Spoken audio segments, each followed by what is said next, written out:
اللہ کے رسول کے زمانے میں صحابہ نے زمینیں وقف کی، اللہ کے نام پر باغات وقف کیے، اللہ کے نام پر اپنے کھیت وقف کیے، اللہ کے نام پر اپنے گھر وقف کیے، اللہ کے نام پر اپنی پراپرٹی وقف کی، اللہ کے نام پر اپنی جان کو بھی وقف کر دیا، اپنے مال کو بھی وقف کر دیا. اور یہ سلسلہ آج تک چلا آ رہا ہے.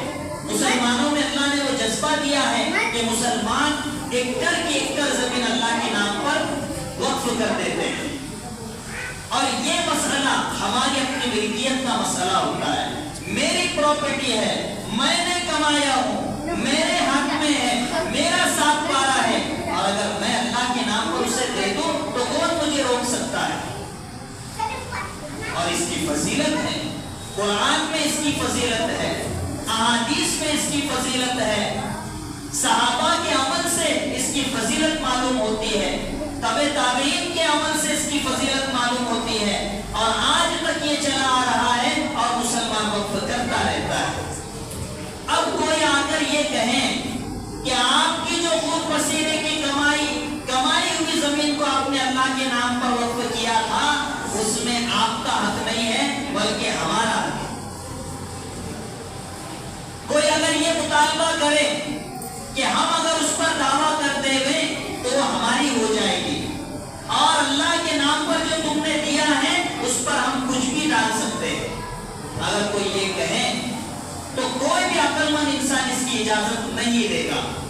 لیکن آج ہمارے اپنے ملک میں یہ قانون لایا جا رہا ہے کہ کوئی اپنے خون پسینے کی کمائی ہوئی زمین پر اللہ کے نام پر وقف کرتا ہے تو اس کا کوئی حق اس میں نہیں رہ جائے گا. مسلمان اللہ کے نام پر اگر کسی نے اللہ کے نام کی گستاخی کی تو مسلمان اپنی جان قربان کر دے گا، لیکن گستاخی کرنے والے کی جان نہیں بخشے گا. ایک زمین اللہ کی ملکیت میں چلی گئی اور اس کو ہڑپنے کی اگر کوئی کوشش کرے، مسلمان اس کو برداشت نہیں کر سکتا ہے. اگر میری زمین ہے، زمین چھوڑیے 600 اسکوائر فٹ کا پلاٹ ہے، خالی پلاٹ ہے، اس پر کوئی اویدھ قبضہ جمانا چاہے، اللیگل کوئی قبضہ مارنا چاہے تو میں اپنی جان دے دوں گا، لیکن وہ پراپرٹی بچانے کی کوشش کروں گا. یہ اپنی زمین کی بات ہے. اور کوئی اللہ کی زمین میں ہاتھ ڈالنا چاہے تو کیا مسلمان سکون کی نیند سو سکتا ہے؟ کیا مسلمان کو نیند آ سکتی ہے کہ اللہ کی زمین پر کوئی قبضہ جمانے کی باتیں کرے اور مسلمان سکون میں سوتا رہے؟ یہ ہو نہیں سکتا ہے دوستو، کبھی نہیں ہو سکتا. آج ہمارے ملک میں ایک ایسا قانون لایا گیا ہے کہ جس کی بنیاد پر اللہ کے نام پر زمین دی گئی اسے حکومت ہڑپنا چاہتی ہے، حکومت اس پر میلی نظر ڈالنا چاہتی ہے. لیکن مسلمانوں، جمہوریت نے ہمیں حق دیا ہے، سنویدھان نے ہمیں حق دیا ہے کہ ہم اس قانون کے خلاف سڑکوں پر اترے، اس قانون کے خلاف احتجاج کرے، اس قانون کے خلاف بولے، عدالتوں میں اپنی لڑائی لڑے، سڑکوں پر اپنی لڑائی لڑے، آواز بلند کرے کہ یہ قانون جو ہے، یہ قانون ہماری اپنی پراپرٹی کو ہتھیانے کا قانون ہے، اللہ کی ملکیت میں ہاتھ ڈالنے کا قانون ہے، ہم اس کو برداشت نہیں کریں. ایک مسلمان کا یہ فریضہ ہے کہ مسلمان تن من دھن کی بازی لگا کر اس قانون کو رد کروائے.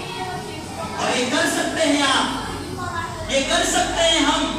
شرط ہے کہ ہم پہلے اپنے اندر یہ جذبہ پیدا کریں کہ میرے اللہ کی زمین پر حکومت ہاتھ ڈالنا چاہتی ہے، میں اس کو ہاتھ ڈالنے نہیں دوں گا. اگر آپ نے طے کر لیا، ہم نے طے کر لیا، کسی مائی کے لال میں ہمت نہیں ہے کہ اللہ کی زمین پر قبضہ جمائے. اس لیے اللہ والے محنت کر رہے ہیں، صدائیں دے رہے ہیں، بلا رہے ہیں، تو ہمارا کام ہے کہ ہم ان کی صداؤں پر لپیٹ گئے، ان کی صداؤں پر دوڑے بھاگے. کیوں؟ وہ اپنے لیے نہیں بلا رہے، وہ اللہ کی زمین کو بچانے کے لیے بلا رہے ہیں. اور مسلمان اللہ کی زمین کو بچانے کے لیے اپنی تن من دھن کی بازی لگانے کو ہیچ سمجھتا ہے، کچھ بھی نہیں سمجھتا ہے. اس لیے دوستو، اللہ سے دعا کریں کہ اللہ تعالیٰ اس ملک میں امن و سلامتی کی فضا قائم کرے. اور یہ جو قانون اس وقت لایا جا رہا ہے کہ اللہ حکومت وقت کو سمجھ لے اور اس قانون کو واپس لینے کی توفیق